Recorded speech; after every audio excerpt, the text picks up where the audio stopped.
सभी समाजवादी पार्टी के नेता, कांग्रेस पार्टी के पदाधिकारी, आप पार्टी के सभी पदाधिकारी और इस चुनावी जनसभा में उपस्थित सभी हमारे किसान भाई, आदरणीय बुजुर्ग, बड़ी संख्या में मैं देख रहा हूं हमारे नौजवान साथी पत्रकार बंधुओं। मैं सबसे पहले इस चुनावी जनसभा में उपस्थित आप सबका बहुत बहुत धन्यवाद और आभार प्रकट करना चाहता हूं। मैं देख रहा हूं जहां पंडाल, जहां छाया है वहां पूरा भरा हमें पीछे तक दिखाई दे रहा है। जहां बाउंड्री है, पेड़ के नीचे भी लोग खड़े हैं। जब दाईं तरफ हमें बड़ी संख्या में लोग दिखाई दे रहे हैं। जहां छाया मिली, छाया में तो है ही हैं, लेकिन तपतपाती धूप की भी परवाह नहीं कर रहे हैं और बड़ी संख्या में हमें नौजवान दिखाई दे रहे हैं। दाईं तरफ, बाईं तरफ भी सर पे गमछा लगाए हैं, तपती दोपहरी में सुबह से खड़े लोग हैं। ये तमाम लोग और यहां पर आया जन सैलाब ये बता रहा है कि इस बार समाजवादी पार्टी इंडिया गठबंधन के प्रत्याशी नौजवान पूर्व विधायक उत्कर्ष वर्मा ऐतिहासिक वोटों से जीत करके जा रहे हैं। लखीमपुर में बड़े बड़े नेता दिल्ली से भी आके जा चुके हैं और आज लखनऊ से भी एक छोटे नेता आए थे। हमारे पत्रकार साथी जानते होंगे, मैं अभी पंडाल के खंभों को गिन रहा था। जिसने पंडाल लगाया होगा और लगवाया होगा उसने तो खंभे गिन लिए होंगे। अगर हमारी गिनती ठीक है तो ये 25 खंभों का पंडाल लगा है, लेकिन जो दिल्ली वाले और लखनऊ वाले आए थे उनका पंडाल इससे आधा भी नहीं था और उन्हें सुनने सरकारी लोग तो आए थे, लेकिन आम जनता केवल इतनी आई थी जितनी डी है, डी भरी होती है, बस इससे ज्यादा लोग नहीं आए। और लोग आएंगे भी क्यों सुनने? क्योंकि लखीमपुर का किसान और लखीमपुर की जनता ने इस बार मन बनाया है कि थार का जवाब वोट से देने का काम यहां के लोग करेंगे। जो लोग कह रहे हैं कि उन्हें और बड़ा बना देंगे, हमें पूरा भरोसा है लखीमपुर की जनता पर और किसानों पर, क्योंकि ये जिला हमारा बॉर्डर जिला है। इस बार इतना वोट यहां की जनता डालेगी, इतना वोट डालेगी कि बीजेपी का प्रत्याशी बॉर्डर के बाहर फेंक दिया जाएगा। जहां तक बीजेपी का सवाल है, बीजेपी के 10 साल में झूठ और लूट की सरकार देखी है। कहने को तो ये कहते रहे हैं कि दुनिया की सबसे बड़ी पार्टी है, लेकिन इसी दुनिया की सबसे बड़ी पार्टी अपने आप को बोलने वालों ने ब्रह्मांड का सबसे बड़े झूठ किसान और नौजवान को बोले हैं। कोई छोटा मोटा झूठ नहीं बोला, ब्रह्मांड का सबसे बड़ा झूठ बोला और कहा कि हम किसानों की आय दोगुनी कर देंगे। हमारे किसान भाई और किसान भाइयों के परिवार के सदस्य हैं यहां पर, ये नौजवान हमें दिखाई दे रहे हैं, ये भी किसानों के परिवार के हैं। बताओ, इस भारतीय जनता पार्टी की सरकार ने आपको धोखा दिया कि नहीं दिया?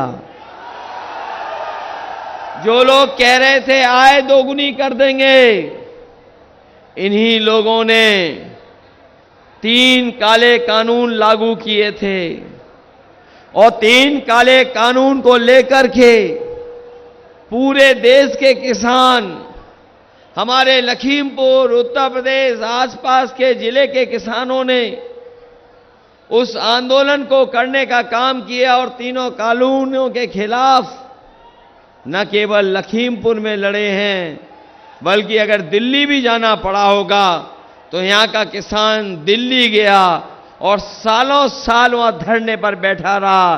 तब तक किसान नहीं हटा जब तक सरकार ने तीनों काले कानून वापस नहीं ले लिए।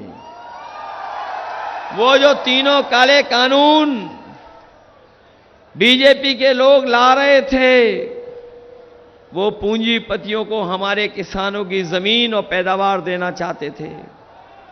हम अपने तमाम किसान जो शहीद हो गए, हम तमाम वो लोग जो इस किसान आंदोलन में अपने परिवार के सदस्यों को खोए हैं, जो खोए किसानों को हम याद करते हैं, उन्हें श्रद्धांजलि भी देते हैं। मैं ये भी जानता हूं कि उन किसान के परिवारों को न जाने कहां कहां घूमना पड़ रहा है, अभी भी भटक रहे, उन्हें अभी न्याय नहीं मिल पाया है। हम अपने किसान भाइयों को और उनके परिवार के सदस्यों को भरोसा दिला के जा रहे हैं, जिस समय इंडिया गठबंधन की सरकार बनेगी, न केवल हम किसानों की मदद करेंगे, बल्कि तमाम शहीद हुए किसानों के परिवारों को न्याय दिला करके उनका सम्मान और आर्थिक रूप से मदद करने का काम करेंगे। लखीमपुर की जनता ने और यहां के किसानों ने वो भी आंदोलन देखा था जब हमारी पार्टी और किसान नेता तेजिंदर विर्क उस आंदोलन को आगे लेकर के चल रहे थे। यहीं के भारतीय जनता पार्टी के नेता के बेटे ने वो थार की गाड़ी से कुचलने की कोशिश की थी। तेजिंदर विर्क तो बच गए, लेकिन हमारे और जो किसान साथी थे उनकी जान चली गई। पत्रकार साथी की भी जान चली गई, लेकिन अभी भी वो न्याय के लिए लड़ रहे हैं, अभी भी न्याय के लिए वो खड़े हैं। हम इनको भरोसा दिलाते हैं, ये इंडिया गठबंधन अपने किसानों को हक और सम्मान दिलाने के लिए बना है। ऐसे परिवारों को हम न्याय भी देंगे और कभी मौका मिला तो तेजिंदर विर्क जैसे लोग और हमारे तमाम किसान आंदोलन को चलाने वाले किसान नेताओं की मदद करने का काम और सम्मान देने का काम हम लोग करेंगे। जहां इन्होंने किसानों को धोखा दे दिया, लागत बढ़ा दी, महंगाई बढ़ गई, कीटनाशक दवाइयों की कीमत बढ़ गई, जीएसटी लगा करके और महंगा कर दिया, लेकिन हमारे किसानों की ये मदद नहीं कर पा रहे हैं। अभी जब सरकार ने फैसला लिया कि उद्योगपतियों का कर्ज माफ होगा, हमारा किसान दुखी हो गया, हम लोग निराश हो गए। हम लोगों को लगा कि ये जो कर्ज माफ होने जा रहा है तो उद्योगपतियों के साथ साथ हमारे किसानों का भी कर्ज माफ हो जाएगा। लेकिन भारतीय जनता पार्टी की सरकार ने नियम जो बनाया, कानून जो बनाया, वो कानून ऐसा बनाया कि 5 करोड़ से ऊपर वाले जो लोग हैं उनका कर्ज तो माफ हो गया, लेकिन हमारे गरीब और किसान जिनका लाखों में कर्ज था उनका कर्ज माफ नहीं हो पाया। इन्होंने 16 लाख करोड़ बड़े बड़े उद्योगपतियों का कर्ज माफ कर दिया। हम अपने किसान भाइयों को, गरीब भाइयों को कह के जा रहे हैं, समाजवादी पार्टी और इंडिया गठबंधन सरकार बनाने जा रहा है, अपने किसानों का पूरा कर्ज भी माफ करने का काम होगा। जो लोग विकसित भारत की यात्रा कर रहे हैं, कार्यक्रम कर रहे थे, अगर हमारे प्रधानों ने सहयोग न किया होता तो इनकी विकसित भारत की यात्रा नहीं हो पाती। और हम इन बीजेपी के लोगों से कहना चाहते हैं, जिस समय हमारा किसान खुशहाल हो जाएगा, संपन्न हो जाएगा, आर्थिक रूप से मजबूत हो जाएगा, उसी दिन न केवल हमारा किसान बल्कि हमारा देश भी विकसित देश हो जाएगा, खुशहाल देशों में गिनती हो जाएगी। इसलिए अपने किसानों की मदद के लिए चाहे हमें बजट का ज्यादा पैसा देना पड़े, जैसे पहले देने का काम शुरू हुआ था, मंडी से लेकर के और सुविधाएं, चाहे सिंचाई हमें सस्ती देनी पड़ जाए, चाहे हमें बिजली की, हमें अपने किसानों की सिंचाई मुफ्त करनी पड़े, हम लोग सिंचाई मुफ्त कर करके अपने किसानों को लाभ पहुंचाने का काम करेंगे। जहां हमारा किसान दुखी रहा, वहीं ये नौजवान जानते होंगे कि इस सरकार ने नौजवानों के साथ भी धोखा किया, इनके भविष्य के साथ खिलवाड़ की इन्होंने। इन नौजवानों का जो सपना था वो सपना तोड़ दिया। जितनी भी परीक्षाएं सरकार में हुई, सब परीक्षाओं के पेपर लीक हो गए। ये नौजवान जानते होंगे, 1 2 नहीं, 3 या 4 नहीं, 10 से ज्यादा परीक्षाएं जिन्होंने पेपर लिखे होंगे वो जानते होंगे कि इस सरकार में जो भी परीक्षा लिखी गई, हर परीक्षा का पेपर लीक हो गया, कोई परीक्षा नौजवान नहीं दे पाया। बताओ परीक्षा लीक हुई कि नहीं हुई? और उस परीक्षा का भी पेपर लीक हो गया, जिस परीक्षा के लिए सरकार कह रही थी कि हमने बहुत इंतजाम किया है, सुरक्षा बहुत की है। 2 दिन की परीक्षा चलाई थी इन्होंने, पुलिस भर्ती की, और जब पुलिस भर्ती का नौजवान पेपर देकर के घर लौटे तो पता लगा कि पुलिस भर्ती वाला भी पेपर लीक हो गया और परीक्षा रद्द हो गई। बताओ पुलिस भर्ती का पेपर लीक हुआ कि नहीं हुआ? हमारे ये मुख्यमंत्री पता नहीं कैसे जो लीकेज नहीं रोक पा रहे हैं। ये ऐसे मुख्यमंत्री हैं, इन्हें पता ही नहीं है लीकेज कहां है। बताओ पेपर लीक हो रहे हैं कि नहीं हो रहे हैं? और अपने नौजवानों से कह के जा रहे हैं, ये जो अग्निवीर वाली नौकरी है, ये 4 साल वाली नौकरी हम लोग कभी स्वीकार नहीं कर सकते हैं। जब कभी भी सत्ता में आएंगे, ये 4 साल वाली नौकरी खत्म कर करके अपने नौजवानों को पक्की नौकरी दे करके उन्हें वर्दी पहनाने का काम करेंगे। कभी कभी मैं देखता हूं कि हमारे खाकी वर्दी वाले भी थोड़ा बहुत हम लोगों को परेशान करते हैं। ये खाकी वर्दी वाले भाई लोग हैं, कभी कभी हम लोगों को डराते हैं, लेकिन हम आपसे कहते हैं मनी मन ये भी आपके साथ हैं। इधर जब से हम लोगों ने बताया है इनको कि ये जो फौज की नौकरी 4 साल की हो गई है, अगर दोबारा बीजेपी की सरकार आ गई तो अभी तो फौज की नौकरी 4 साल की है, इन खाकी वर्दी पहनने वालों की भी नौकरी 3 साल की कर देंगे वो लोग। ये बोलते हैं कैसे संभव है, ये कैसे संभव है कि 3 साल की नौकरी हो जाएगी। मैंने इनसे पूछा और पत्रकार साथियों को जवाब दिया कि क्या आपको पता था कि फौज की नौकरी 4 साल की हो जाएगी? क्या आपको पता था कि हवाई जहाज बीजेपी बेच देगी? क्या आपको पता था कि हवाई अड्डे बीजेपी बेच देगी? क्या आपको पता था ट्रेनें बेच देगी बीजेपी? क्या आपको पता था स्टेशन बेच देगी बीजेपी? क्या पता था आपको टेलीफोन वाली कंपनियां बेच देगी बीजेपी? क्या पता था कि आपको LIC बेच देगी बीजेपी? बताओ ये बेच दिए कि नहीं बेच दिए? और जो हमारे जागरूक नौजवान UPSC IAS की तैयारी करते होंगे, IPS की, वो जानते होंगे, क्या आपको पता था कि ऊपर से भर्ती IAS की हो जाएगी लेटरल एंट्री से? क्या आपको पता था कि 3 साल के बाद वो भारत छोड़ के चले जाएंगे लेटरल एंट्री वाले? क्या आपको पता था सरकारी नौकरियां खत्म करके ये संविदा नौकरी भी कर देंगे? तो जब ये नहीं पता था तो याद रखना, अभी तो इन्होंने फौज की नौकरी की है, सरकार की नौकरियां संविदा पे कर देंगे और पुलिस की नौकरी 3 साल की कर देंगे। इसलिए सावधान हो कि नहीं हो सावधान? ये बीजेपी वाले हर जगह चोरी कर रहे हैं, बीजेपी वाले हर जगह चोरी कर रहे हैं। हमारे किसान भाई जानते होंगे, बताओ बोरी से चोरी हो गई कि नहीं हो गई?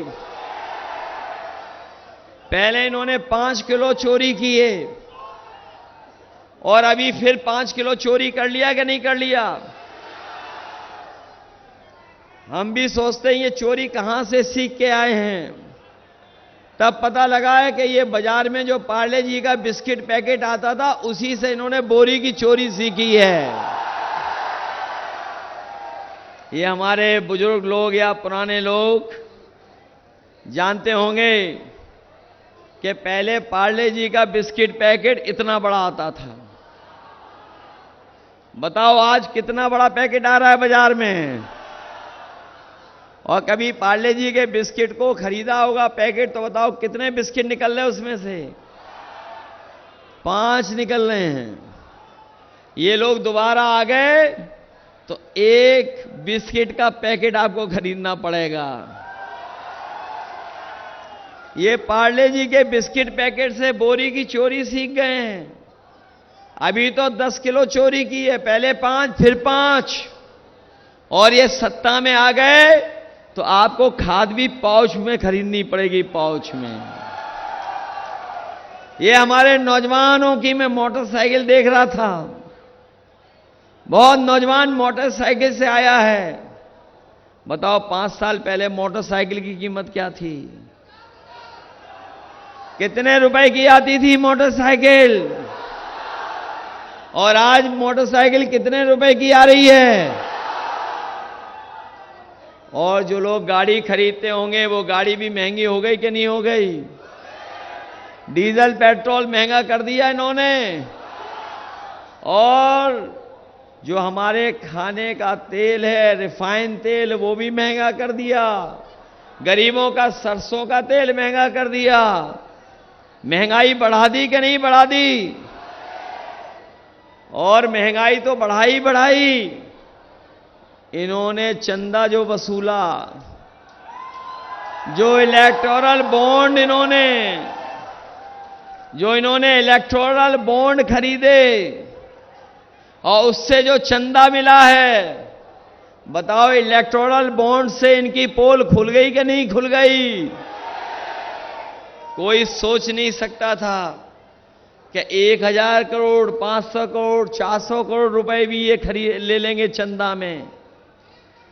जो गरीब लोग हैं, जो चंदा मिलता था वो चंदा हजारों में, लाखों में मिलता था, लेकिन बीजेपी के लोगों ने ईडी, सीबीआई, इनकम टैक्स के माध्यम से बड़े बड़े उद्योगपतियों से 1000 करोड़, 500 करोड़, 400 करोड़ चंदा वसूल लिया, पैसा वसूल लिया। केवल बड़े उद्योगपतियों से तो वसूला ही वसूला, लेकिन हमारे साथियों को यह भी पता होगा कि वैक्सीन वाले से भी पैसा वसूल लिया। बताओ वैक्सीन वालों से पैसा वसूला कि नहीं वसूला? और जो वैक्सीन को लेकर के ये प्रचार कर रहे थे, सबको वैक्सीन लगवा दी, और अब पता लगा है वैक्सीन कंपनी वाले कह रहे हैं कि हम तो वैक्सीन वापस ले लेंगे। बताओ जिनके वैक्सीन लग गई वो कैसे वापस निकालोगे आप? बताओ कोई तरीका हो तो बता दो।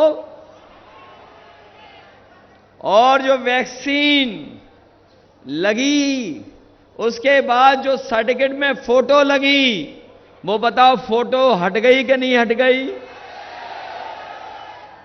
कम से कम हम तो बच गए, हमने कोई वैक्सीन नहीं लगवाई। हमारे जैसे हो सकता कुछ साथी हों।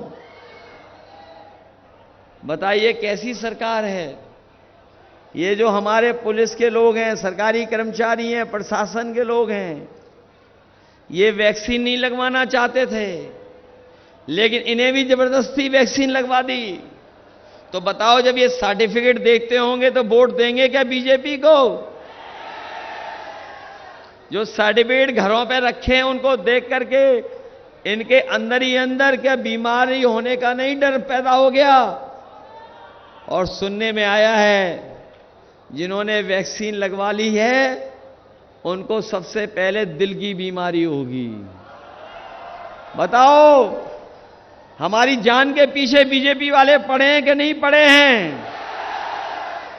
न केवल जान के पीछे पड़े हैं, बल्कि 400 का नारा देकर के हमारे आपके बाबा साहब भीमराव अम्बेडकर जी के दिए हुए संविधान के भी पीछे पड़े हुए हैं।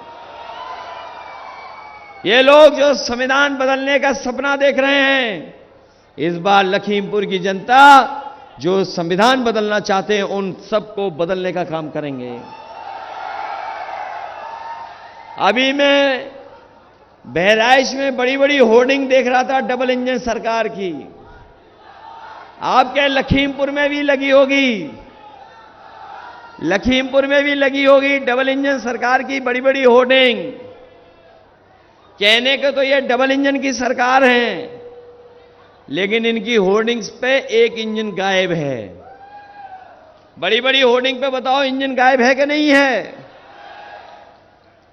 और जो खटारा इंजन है जिसके लिए वोट मांगने आ रहे हैं, बताओ वो होर्डिंग से गायब है कि नहीं है गायब? हाय, होर्डिंग से गायब है कि नहीं गायब है? तो इस बार जनता जब वोट डालेगी तो न केवल होर्डिंग वाले बल्कि जो खटारा इंजन है उसको भी जनता गायब करने का काम करेगी, गायब कर देगी। इसलिए मैं आप सबसे विशेष अपील और निवेदन करने आया हूं।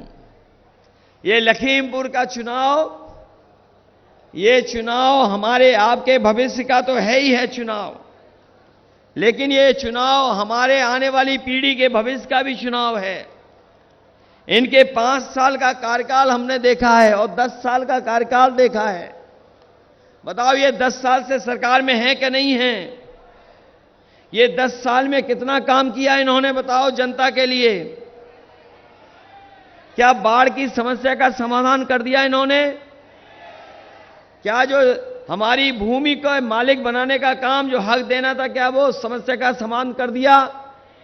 क्या भूमदरी वाली समस्या जो जमीनों की है, किसानों की है, बहुत दिनों से जो हमारे फॉरेस्ट डिपार्टमेंट से चल रहा है, क्या उस समस्या का समाधान कर दिया? हम आपको भरोसा दिलाते हैं कि न केवल बाढ़ बल्कि अपने किसानों की भूमदरी जमीन की भी समस्या का समाधान करने का काम हम समाजवादी लोग करेंगे, सरकार बनेगी।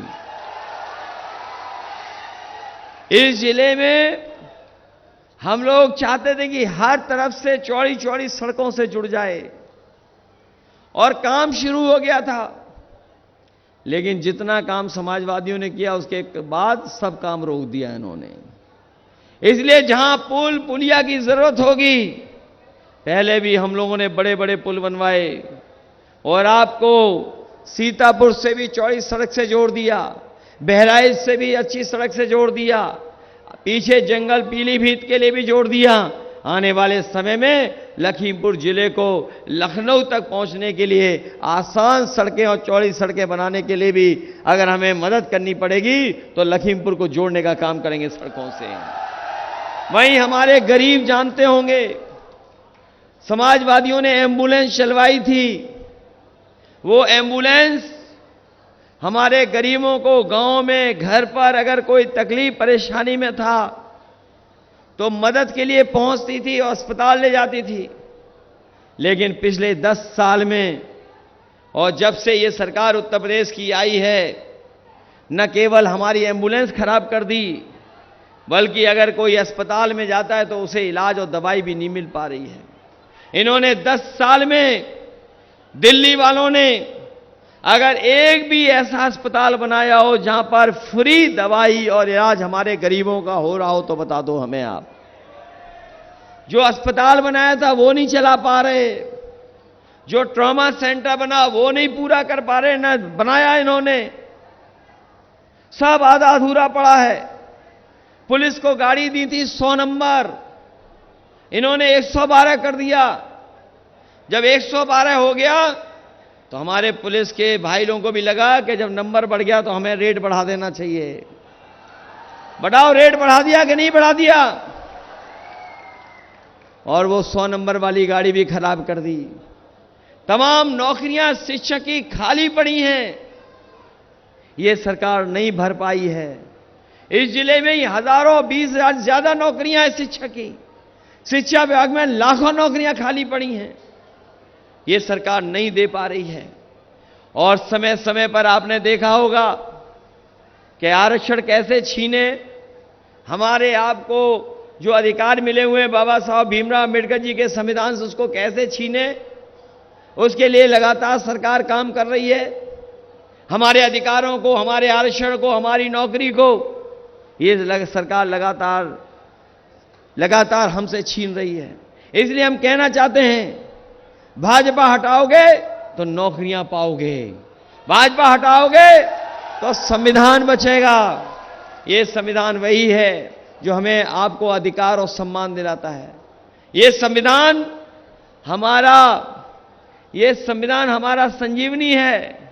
और हम आपसे कह करके जा रहे हैं, ये जो मनमर्जी हैं दिल्ली वाले, ये जो मनमर्जी से अपना काम करते हैं, अब मनमर्जी वाली बातें नहीं होंगी, 140 करोड़ लोगों की बात होगी।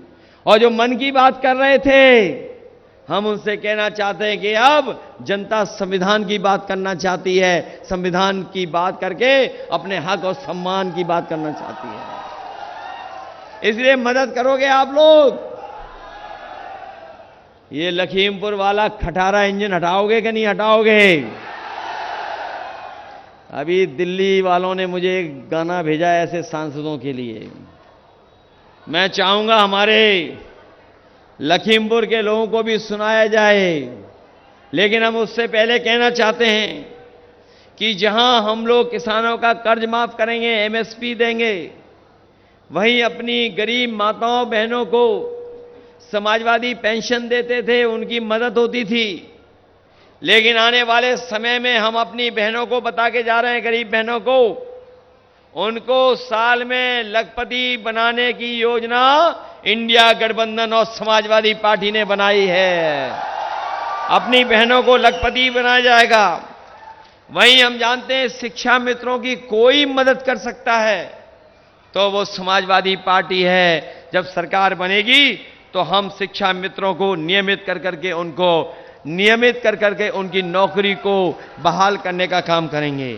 पुरानी पेंशन को लेकर के बहुत लंबी लड़ाई चली है। हालांकि बहुत सारे दल पक्ष में नहीं थे, लेकिन समाजवादी पार्टी इस पक्ष में है कि अपने सरकारी कर्मचारियों को पुरानी पेंशन नहीं बहाल कर करके उनकी मदद करने का काम करेंगे। और वहीं जैसा मैंने पहले कहा कि बड़े बड़े उद्योगपतियों का तो इन्होंने कर्ज माफ किया है, लेकिन हमारे किसानों का कर्ज माफ नहीं किया है। 16 लाख करोड़ उद्योगपतियों का माफ किया है। इंडिया गठबंधन समाजवादी पार्टी अपने गरीबों का, किसानों का पूरा कर्जा माफ करने का काम करेगी। जो बाढ़ की समस्याएं लगातार इन जिलों में आती है, चाहे बहराइच हो, लखीमपुर हो, सीतापुर हो, ये वो जिले हैं जो बाढ़ से तो प्रभावित हैं ही हैं। जब बाढ़ आती है तो उनका जनजीवन भी नष्ट हो जाता है, खेती बर्बाद हो जाती है, कई बार जानवरों का नुकसान होता है। और इस सरकार ने जहां कोई ठोस काम नहीं किया है बाढ़ को नियंत्रण करने के लिए, जिससे हमारे किसानों की, गरीबों की संपत्ति को नुकसान न पहुंचे, अगर हमें कहीं भी बड़े से बड़े एक्सपर्ट और बड़े से बड़े साइंटिस्ट का सहारा लेना पड़ेगा तो लेकर के हम अपने लखीमपुर, बहराइच और सीतापुर के तमाम गरीब किसानों को बाढ़ से राहत पहुंचाने का काम करेंगे, जिससे बाढ़ से उनका नुकसान नहीं हो। इसलिए मदद करिए आप सब लोग। बताओ, ऐसे सांसद को आप अपने बॉर्डर से बाहर फेंकोगे कि नहीं फेंकोगे? जो लोग आए थे कि बड़ा बना देंगे, बताओ कितना बड़ा बनाना चाहते हो? कहां पहुंचाना चाहते हो उन्हें बड़ा बना करके? कहां जाएंगे बड़ा बन करके? ये वही लोग हैं जो संविधान और कानून से अपने आप को बड़ा मानते हैं, लेकिन जब इंडिया गठबंधन समाजवादी सरकार आएगी तो न केवल हमने किसान जो न्याय मांग रहे हैं, न्याय देने का काम करेंगे। ऐसे लोग जो हमारे किसानों को नुकसान और किसानों का अपमान करते हैं, उनकी हत्याएं कराते हैं, ऐसे लोगों को कानूनी सजा दिलाने का काम भी आने वाले समय में होगा। इसलिए ऐसे सांसदों को हटाइए, खटारे इंजन को हटाइए और हमारे नौजवान साथी उत्कर्ष वर्मा, इनको जिताने का काम करना। ये बहुत पुराने अपने नेता डॉक्टर कौशल किशोर जी के पोते हैं, उनके सेवाएं कोई भूला नहीं है। वो जिंदगी भर अपने लोगों की सेवा करते रहे, गरीब किसान और गांव के रहने वालों के दुख दर्द में शामिल होते रहे। मुझे पूरा भरोसा है, जहां हमने ऐसे बड़े नेता को खोया है, कम से कम उत्कर्ष वर्मा को जिता करके एक एक वोट उनके लिए श्रद्धांजलि भी होगी, उनके लिए याद भी होगी, इनकी मदद करने का काम करना। इसलिए जो सांसद हटने हैं, जिन सांसदों को हटाना है, बाहर निकालना है, उनके लिए गाना भी है। और याद रखना, ये चौथा चरण बिल्कुल बीच का चरण है, बिल्कुल बीच का। बताओ बीच का चरण है कि नहीं है?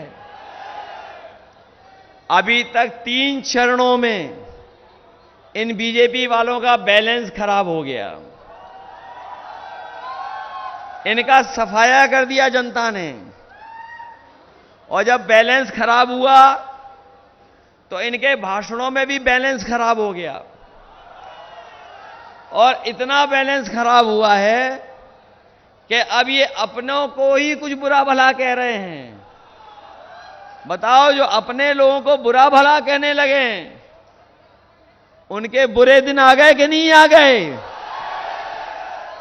और एक दूसरा दल है जो अपने ही सबसे करीब उनको निकालने का काम कर रहे हैं। ये दोनों दल ऐसे हैं जो संविधान के खिलाफ हैं, संविधान के खिलाफ काम कर रहे हैं, लोकतंत्र के खिलाफ काम कर रहे हैं। और हम तो अपने बहुजन समाज के लोगों से कहेंगे कि बीजेपी तो खुलेआम 400 पार का नारा दे करके बाबा साहब भीमराव अम्बेडकर का संविधान बदलना चाहती है, वही दूसरा दल पीछे से उनका साथ देने का काम कर रहा है। इसलिए बहुजन समाज के लोग अपना वोट खराब मत करना, संविधान बचाने के लिए और बाबा साहब भीमराव अम्बेडकर जी के संविधान को बचाने के लिए एक एक वोट आप उत्कर्ष वर्मा और साइकिल चुनाव चिन्ह पर देने का काम करना। मैं अपने ऑपरेटर जो होंगे उनसे कहेंगे, बीजेपी के सांसद को हटाने के लिए जो दिल्ली से गाना आया है, दिल्ली से हटाना है उन्हें, वो गाना शुरू कराइए।